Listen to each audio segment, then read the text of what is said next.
Le message est arrivé à 14h47 un mardi. Numéro inconnu. Votre femme est à l'hôtel Hilton du centre-ville, chambre 804, en ce moment même. J'ai fixé mon téléphone, posé dans mon camion de travail à un feu rouge, et j'ai senti mon estomac se tordre. Ma femme, Claire, m'avait dit qu'elle était à une retraite de team building à 2 heures de la ville. Le Hilton du centre-ville était à 12 minutes de notre maison. J'aurais pu y aller, j'aurais pu défoncer la porte, j'aurais pu faire un scandale qui aurait fini sur le TikTok de quelqu'un. Au lieu de cela, j'ai fait quelque chose de différent. J'ai transféré ce message à 47 personnes, ses parents, mes parents, son patron, tout son département, notre pasteur, son club de lecture, le groupe PTA, ses sœurs de sororité, et une personne de plus qu'elle n'aurait jamais vu venir. Puis je me suis assis, j'ai éteint mon téléphone et j'ai attendu la retombée nucléaire. Si vous voulez savoir ce qui s'est passé quand 47 personnes se sont présentées au Hilton, y compris la personne qui lui a tout fait perdre, abonnez-vous, car ce que je vais vous raconter n'est pas une vengeance, c'est de la précision. Mon nom est Nathan Cross. J'ai 39 ans et je vis à Charlotte, en Caroline du Nord. Je suis chef de projet senior pour une entreprise de construction commerciale. Je porte un casque, j'ai des plans sur moi et je passe mes journées à m'assurer que les bâtiments sont construits à temps et dans les limites du budget. Je ne suis pas flamboyant. Je conduis un Ford F-150 avec 130 000 miles au compteur. Je prépare mon déjeuner. J'entraîne l'équipe de football de ma fille les week-ends. Pour la plupart des gens, je suis juste un gars ordinaire, stable, fiable, peut-être un peu ennuyeux. Ma femme, Claire, le pensait certainement. Tu es si prévisible, Nathan, disait-elle, pas tout à fait en plaisantant. Toujours la même routine, les mêmes blagues, la même chose pour tout. Je riais. Être prévisible paie l'hypothèque. Mais je pouvais le voir dans ses yeux, cette agitation, cette déception. Elle voulait de l'excitation, de l'aventure, quelqu'un qui la ferait se sentir vivante. Il s'avère qu'elle l'a trouvé. Son nom était Evan Holloway, vice-président des ventes dans son cabinet de marketing. 42 ans, divorcé, il conduisait une Tesla, portait des costumes de créateur qui coûtaient plus que mon salaire mensuel. Tout ce que je n'étais pas. Je n'ai pas tout de suite remarqué. Les signes étaient subtils au début. Un nouveau parfum, des heures de bureau plus longues, un intérêt soudain pour les retraites de team building et les événements de réseautage. Elle a commencé à aller plus souvent à la salle de sport, à acheter de nouveaux vêtements, à passer plus de temps sur son téléphone, toujours orienté loin de moi. Des signes classiques, mais je me suis dit que j'étais paranoïaque. Ne sois pas ce type, je pensais. Ne sois pas le mari jaloux qui ne fait pas confiance à sa femme. Alors, j'ai ignoré jusqu'à ce que je ne puisse plus le faire. 3 semaines avant le message, je suis rentré plus tôt d'un chantier. Une migraine, rare pour moi, mais le soleil avait été brutal, et j'avais oublié ma bouteille d'eau. Je suis entré dans notre maison à 14 heures, une heure où je ne suis jamais à la maison, et j'ai entendu des voix à l'étage. J'ai figé. La voix de Claire est celle d'un homme. Ma première pensée a été un cambrioleur. Ma deuxième pensée a été pire. J'ai monté les escaliers lentement, silencieusement, chaque pas faisant battre mon cœur plus fort. Les voix venaient de notre chambre. La porte était entr'ouverte. J'ai regardé à travers l'espace et j'ai vu ma femme assise sur notre lit, son ordinateur portable ouvert, un appel vidéo à l'écran. L'homme à l'écran était adossé à une chaise de bureau. Sa cravate était desserrée, il souriait. J'ai hâte de la semaine prochaine, disait Claire, d'une voix douce et intime. Cette dissimulation me tue. L'homme a ri. Ça fait partie du plaisir. Facile à dire pour toi. Tu n'as pas à mentir à qui que ce soit. Tu pourrais toujours le lui dire. Claire a secoué la tête. Pas encore. Il faut que tout soit en place d'abord. L'avocat a dit. J'ai poussé la porte. La tête de Claire a tourné brusquement. Son visage est devenu blanc. Nathan, je croyais que tu étais au travail. J'ai regardé l'écran de l'ordinateur portable. L'homme avait déjà déconnecté. Qui était-ce? C'était. C'est du travail. Juste un collègue. Un collègue que tu as hâte de voir la semaine prochaine? Sa bouche s'est ouverte, puis refermée. Tu sors ça de son contexte. Quel contexte rend ça acceptable, Claire? Elle s'est levée, défensive maintenant. Tu es paranoïaque. Nous parlions d'un voyage de travail, c'est tout. Un voyage de travail pour lequel tu te faufiles? Je ne me faufile pas, tu as dit que tu avais hâte de le voir. Tu as dit que me mentir te tuait. Tu tords mes mots. Je l'ai regardée, la femme avec qui j'étais marié depuis 12 ans, la mère de ma fille, la personne en qui j'avais le plus confiance. Et j'ai réalisé que je ne croyais pas un seul mot qui sortait de sa bouche. Comment s'appelle-t-il? J'ai demandé doucement. Nathan. Quel est son nom? Elle a croisé les bras. Evan. Evan Holloway. C'est mon vice-président. Nous travaillons ensemble sur une campagne. C'est tout. C'est tout? Oui. J'ai hoché la tête lentement. D'accord. D'accord. Oui. D'accord. Je me suis retourné et je suis sorti. Derrière moi, je l'ai entendu expirer de soulagement. Elle pensait que je l'avais cru. Je ne l'avais pas cru. Cette nuit-là, j'ai fait quelque chose que je n'avais jamais fait auparavant. J'ai fouillé son téléphone. Elle l'avait laissé charger dans la cuisine pendant qu'elle se douchait. Pas de code. Elle avait toujours dit qu'elle n'avait rien à cacher. J'ai ouvert ses messages. Il n'y avait pas de fil de discussion avec Evan Holloway, mais il y en avait un intitulé et. Je l'ai ouvert. Mes mains ont commencé à trembler. Des mois de messages. Des centaines. Je n'arrête pas de penser à la nuit dernière. Quand est-ce que je peux te revoir? Il travaille tard. Je suis libre si tu le es. Je tombe amoureux de toi. Des photos, pas explicites, mais intimes. Elle en peignoir d'hôtel. Lui torse nu dans ce qui ressemblait à la même chambre. J'ai fait défiler en arrière. Les messages avaient commencé 8 mois plus tôt. 8 mois. J'avais vécu avec une étrangère pendant 8 mois. J'ai pris des captures d'écran, chaque message, chaque photo, chaque preuve accablante. Je les ai téléchargés sur un disque cloud qu'elle ne connaissait pas. Puis j'ai remis son téléphone exactement là où je l'avais trouvé. Quand elle est sortie de la douche, j'étais assis sur le canapé à regarder la télévision comme si rien ne s'était passé. Ça va, a-t-elle demandé. Oui, juste fatiguée. Elle a embrassé le sommet de ma tête. Repose-toi bien. J'ai une réunion tôt demain. J'ai hoché la tête. Elle est allée se coucher. Je suis resté éveillé jusqu'à 3 heures du matin, à fixer ses captures d'écran, sentant toute ma vie se briser. Le lendemain matin, j'ai appelé pour me déclarer malade au travail. Puis j'ai appelé l'avocat spécialisé dans les divorces. Son nom était Richard Moss.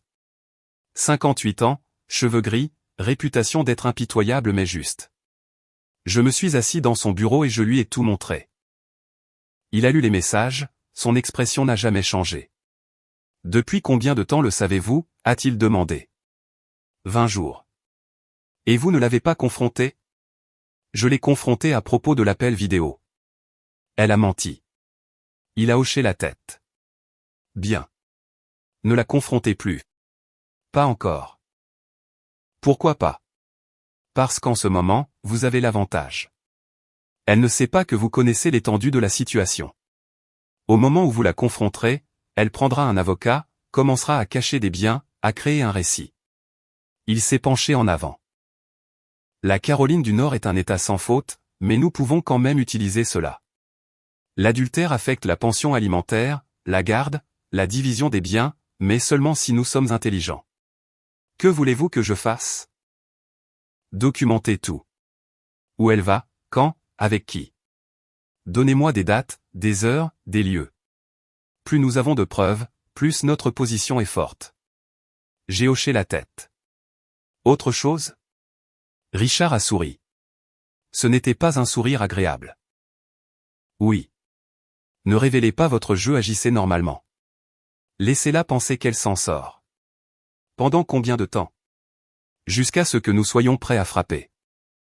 Pendant les 3 semaines suivantes, j'ai joué le rôle du mari ignorant. Je suis allé au travail, je suis rentré à la maison, j'ai dîné avec Claire et notre fille, Emma. J'ai souri. J'ai ri. J'ai posé des questions sur sa journée. Et j'ai tout documenté.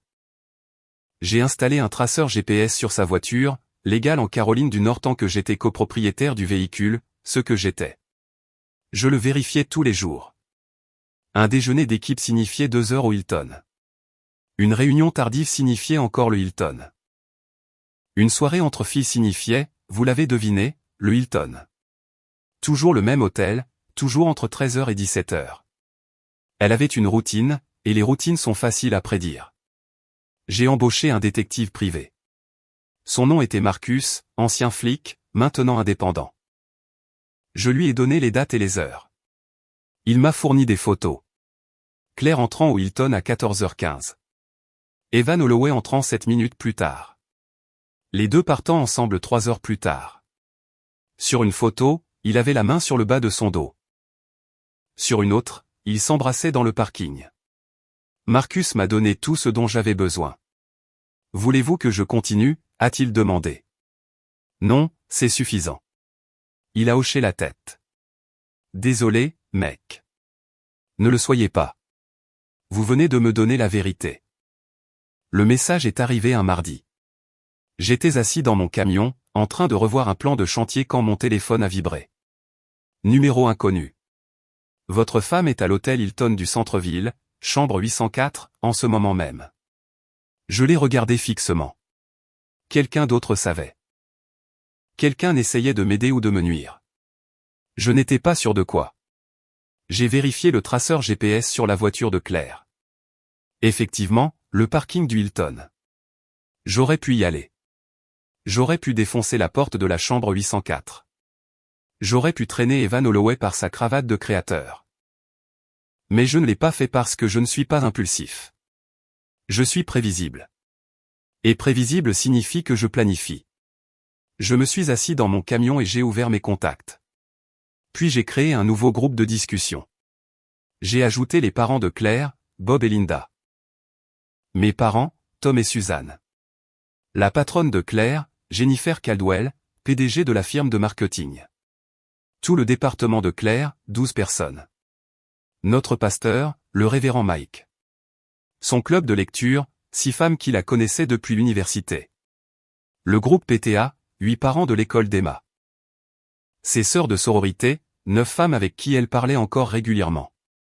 Nos voisins, les Johnson, la famille Patel, les Henderson, et une personne de plus, l'ex-femme d'Evan Holloway, Monica. Je l'avais trouvée sur Facebook. Je lui avais envoyé un message il y a une semaine pour lui expliquer la situation. Elle avait répondu immédiatement. Ce salaud, faites-moi savoir si vous avez besoin de quoi que ce soit. Maintenant, j'avais besoin de quelque chose. Je l'ai ajouté au groupe. 47 personnes au total. Puis, j'ai tapé un message. Ceci vient d'arriver. Je pensais que vous devriez savoir. Et j'ai transféré le message. Votre femme est à l'hôtel Hilton du centre-ville, chambre 804, en ce moment même. J'ai appuyé sur envoyer. Puis j'ai éteint mon téléphone, démarré mon camion et conduit jusqu'à un café de l'autre côté de la ville. J'ai commandé un café noir, me suis assis près de la fenêtre et j'ai attendu. J'ai rallumé mon téléphone à 16h30. 157 appels manqués, 284 messages textes. Mon téléphone vibrait si fort qu'il a failli tomber de la table. J'ai tout ignoré. Au lieu de cela, j'ai appelé Marcus, le détective privé. Vous êtes au Hilton, ai-je demandé. Oui, vous n'allez pas le croire. Essayez-moi. Il y a genre 30 personnes dans le hall. Ses parents viennent d'entrer. Un gars en costume qui a l'air furieux. Une femme qui n'arrête pas de crier à propos de salauds briseurs de foyer. J'ai souri. Ce doit être Monica, l'ex-femme d'Evan. Jésus, mec. Qu'est-ce que tu as fait? J'ai dit la vérité. Eh bien, la vérité vient d'entrer dans l'ascenseur. On dirait qu'il monte. Bien. Vous voulez que je reste? Oui. Je veux des photos de tous ceux qui se présentent, surtout Claire et Evan quand ils sortiront. Vous l'avez. J'ai raccroché et j'ai pris une gorgée de café. C'était le meilleur café que j'avais bu depuis des mois. Les messages ont commencé à arriver de Claire. Nathan, où es-tu? Appelle-moi tout de suite. C'est insensé. Tu fais une énorme erreur. De sa mère, Nathan, qu'est-ce qui se passe? Nous sommes où Hilton et Claire est hystérique. Du révérend Mike. Nathan, je suis ici avec Claire. Elle dit que c'est un malentendu. Pouvons-nous nous rencontrer? De Jennifer Caldwell, la patronne de Claire. Monsieur Cross, je dois vous appeler immédiatement. C'est une affaire professionnelle. De Monica, l'ex-femme d'Evan. Je suis dans le hall. C'est mieux que ce que j'imaginais. Merci. Je n'ai répondu à aucun d'eux. Je suis juste resté assis là à boire mon café, à regarder le coucher de soleil sur Charlotte. À 18h, Marcus m'a envoyé une photo. Claire et Evan dans le hall de l'hôtel entourés de gens, ses parents, mes parents, sa patronne, le révérend Mike, Monica. Le visage de Claire était rouge, strié de larmes. Evan avait l'air de vouloir disparaître dans le sol. Bob, le père de Claire, pointait un doigt vers le visage d'Evan. Monica parlait à Jennifer Caldwell, la patronne de Claire, lui montrant quelque chose sur son téléphone. C'était le chaos. Un chaos magnifique et justifié. Marcus a envoyé un autre message. Vos beaux-parents viennent de traîner Claire sur le parking. Evan essaie de partir, mais Monica a bloqué sa voiture avec la sienne. C'est fou. J'ai souri. Puis j'ai fini mon café, j'ai payé et je suis rentré chez moi. Quand je suis rentré à la maison était vide. J'ai traversé les pièces, sentant le silence s'installer autour de moi. Pour la première fois depuis des mois, je me suis senti calme. Je me suis assis à la table de la cuisine et j'ai enfin commencé à lire les messages du patron de Claire, Jennifer. Monsieur Cross, j'ai parlé avec Claire et Monsieur Holloway. Avec effet immédiat, Monsieur Holloway a été placé en congé administratif en attendant une enquête sur des violations de conduite au travail. Je m'excuse pour tout préjudice que cette situation a pu vous causer, à vous et à votre famille. De Monica, l'ex-femme d'Evan. Evan vient d'essayer de dire à tout le monde que vous mentez. Je leur ai montré les papiers de divorce de quand il m'a trompé avec une collègue il y a 3 ans. Il est fini. Merci de m'avoir donné cela. Du révérend Mike. Nathan, j'ai parlé avec Claire. Je pense qu'il y a beaucoup à déballer ici. Je suis disponible si vous avez besoin de parler. Je prie pour vous. De mon père.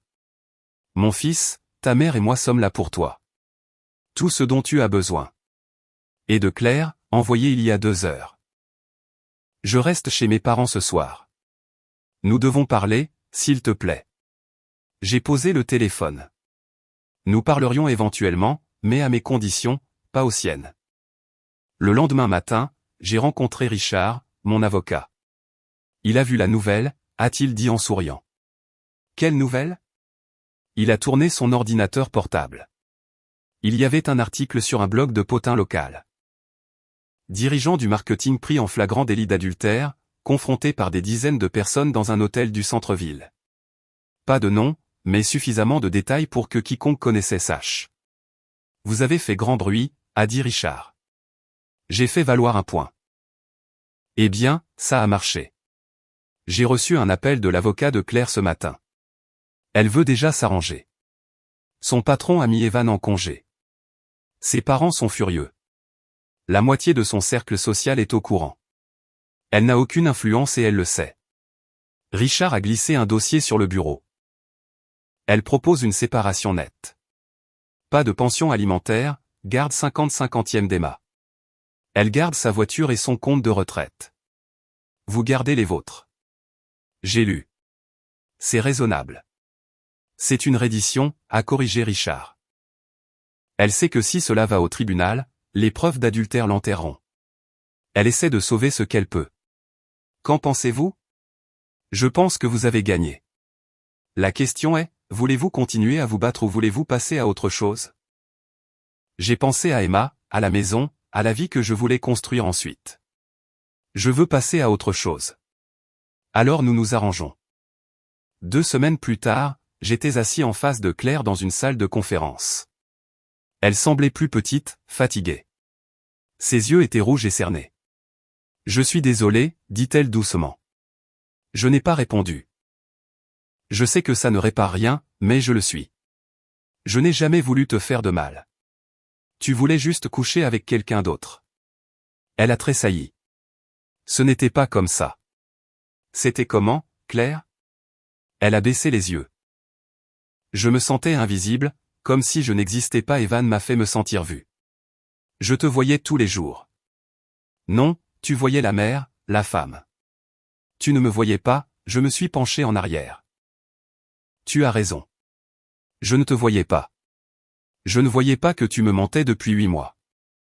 Je ne voyais pas que tu prévoyais de me quitter pendant que j'entraînais l'équipe de football de notre fille et que je préparais tes déjeuners. Sa lèvre a tremblé.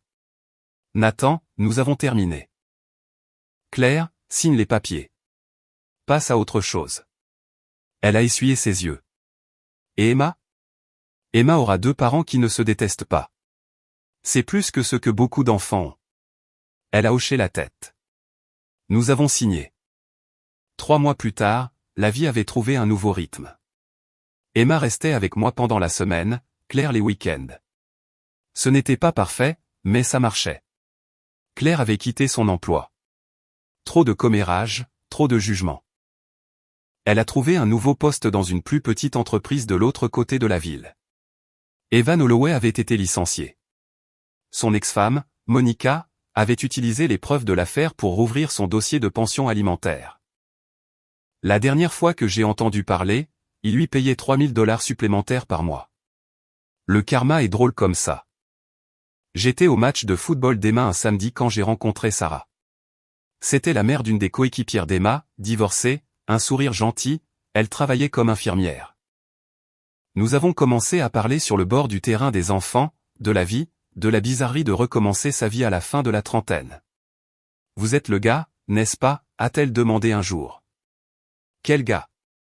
Celui qui a envoyé le message à la moitié de Charlotte? J'ai grimacé. Ça s'est su, hein? Elle a ri. Oh oui. Vous êtes une sorte de légende. Je ne suis pas sûr que ce soit une bonne chose. Vous plaisantez? Chaque femme que je connais souhaite que son ex ait la moitié de votre courage. J'ai souri. J'ai juste fait ce qui me semblait juste. Eh bien, c'était impressionnant. Nous avons commencé à prendre un café après les matchs, puis à dîner. Rien de pressé, rien de forcé, juste 2 personnes qui cherchent à savoir ce qui vient ensuite. Un soir, Emma m'a posé une question. Papa, es-tu en colère contre maman? Nous étions assis sur le canapé à regarder un film. Non, ma chérie. Je ne suis pas en colère. Mais elle t'a fait du mal. Oui, mais être en colère ne répare rien. Alors qu'est-ce qui répare? J'y ai réfléchi. Aller de l'avant, construire quelque chose de mieux. Elle a hoché la tête, en traitant l'information. Tu construis quelque chose de mieux. Je l'ai regardé. Ma fille, la meilleure chose dont j'ai jamais fait partie. Oui, je pense que oui. 6 mois après le divorce, j'ai reçu un message d'un numéro inconnu. Je suis celui qui vous a envoyé ce message à propos du Hilton. Je l'ai fixé. Qui est-ce? Quelqu'un qui a vu ce qui se passait et a pensé que vous méritiez de savoir. Je suis désolé si je vous ai causé de la douleur, mais j'aurais voulu que quelqu'un me le dise. Merci, j'ai tapé. Sérieusement, vous m'avez donné la vérité quand j'en avais le plus besoin. Vous avez fait le reste. Prenez soin de vous, Nathan. Le numéro est devenu inactif après cela. Je n'ai jamais su qui c'était, mais je n'en avais pas besoin. Il m'avait donné le coup de pouce dont j'avais besoin pour cesser de vivre dans le déni et commencer à vivre dans la vérité. Les gens me demandent si je le regrette, d'avoir envoyé ce message à 47 personnes, de faire exploser la vie de Claire devant tout le monde qu'elle connaissait. Non. Non pas parce que je voulais me venger, mais parce que je voulais de la responsabilité. Claire avait passé 8 mois à me mentir, à notre fille, à tout le monde autour de nous. Elle avait construit une vie secrète par-dessus notre vraie vie. Et quand la vérité est sortie, elle a voulu contrôler le récit, le manipuler, se faire passer pour la victime. Je ne l'ai pas laissé faire. J'ai donné à tout le monde la même information en même temps. Pas de manipulation, pas d'histoire, juste des faits. Et j'ai laissé les conséquences tomber là où elles devaient. Je conduis toujours le même F-150, je prépare toujours mon déjeuner, j'entraîne toujours l'équipe de football d'Emma, mais je ne suis plus le même homme. Je ne suis pas prévisible parce que je suis ennuyeux. Je suis prévisible parce que je suis délibéré. Je sais ce que je valorise. Je sais ce que je ne tolérerai pas. Et je sais que la vérité délivrée au bon moment est plus puissante que n'importe quel plan de vengeance. Claire voulait de l'excitation, elle l'a eue. Evan voulait des frissons, il les a eus. Et j'ai retrouvé ma vie. Si cette histoire vous a touché, commentez, la vérité gagne. Si on vous a déjà menti, si vous avez déjà dû choisir entre rester silencieux et parler, si vous avez déjà vu quelqu'un faire face aux conséquences qu'il a méritées, celle-ci est pour vous. Abonnez-vous pour plus d'histoires sur le pouvoir tranquille de faire ce qui est juste, même quand c'est difficile. Parce que la meilleure vengeance n'est pas de détruire quelqu'un.